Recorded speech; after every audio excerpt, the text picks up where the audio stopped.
Stop picking the scab, guys. What do I mean by that? I'm gonna give two examples. Number one, we're gonna talk about food, okay? Number two, we're gonna talk about back pain, or really it applies to any injury that's going on in your body.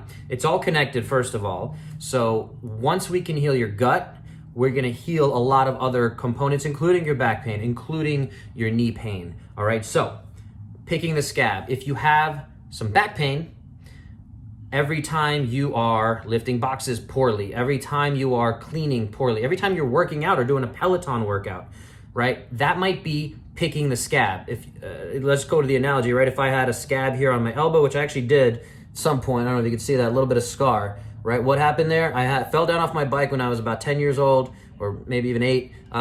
It scabbed, right? I might have picked it a little bit. I think within a few days, before it was fully healed and recovered, I fell again. And I opened that scab up, and then it literally scarred down there, if you could see that. So, we have these scabs going on, these analogous scabs, right? Analogy scabs. So, if you have back pain, every single time you're doing something, when we need to identify what that something is, so we can look through your day, it might be running, it might be getting up and down off the toilet or squatting. The way you squat might need to be fixed. It is a root cause of your back pain. And every single time you're doing something poorly, like a bad squat, you might be just picking that scab a little bit. The same thing with food. Every meal, every time you take a snack, you have a drink, is a chance to get better or get worse. There's no real staying the same. It might feel like you're staying the same, but those changes are very small and gradual, but they're going one way or the other, okay?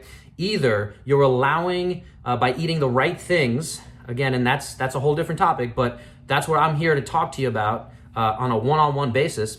What are the right things? For you, it's gonna vary from what it is for me, for what it is for my wife, for what it is for your significant other. It's all gonna vary. But we have to have these conversations. And every single time you're eating something, let's say you think you're doing the right thing by having a smoothie in the morning, right? And you read some magazine. This comes up because I've heard a few of these examples in the last few days, having conversations with a few folks trying to get healthier. To me, a smoothie in the morning is not the healthiest thing.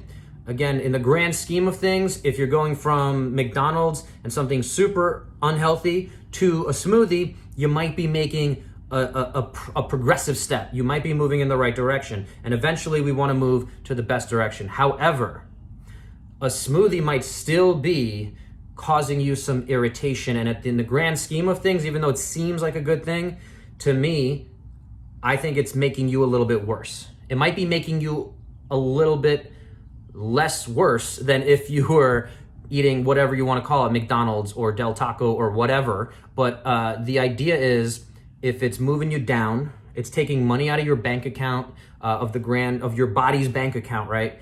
It's either moving you down or up. So stop picking the scab. We need to figure out what are the things that are underlying, that are causing your body to be less healthy. And if you don't feel it yet, if you're in your 20s, cool. You might not really feel the effects as much as you think. You think it's part of just kind of going out. You might be drinking, you might be working out, you might be doing all sorts of stuff. Awesome.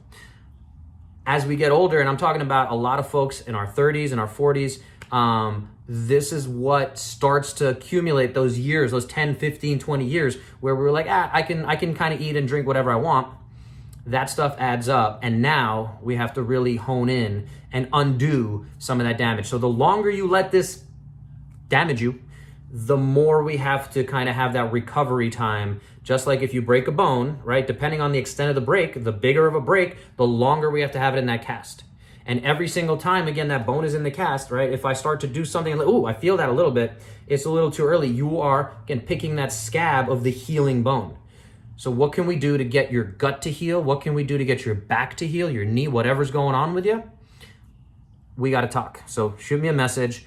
That's the bottom line. I hope this concept resonates with you. Stop picking the scab. If you don't know what your scab is yet, or you don't understand the concept of the scab, let's talk more. Shoot me a message. Let's get on a call, one-on-one. I'm here, 2021. Let's do it. Get 1% better today. Stop picking the scab.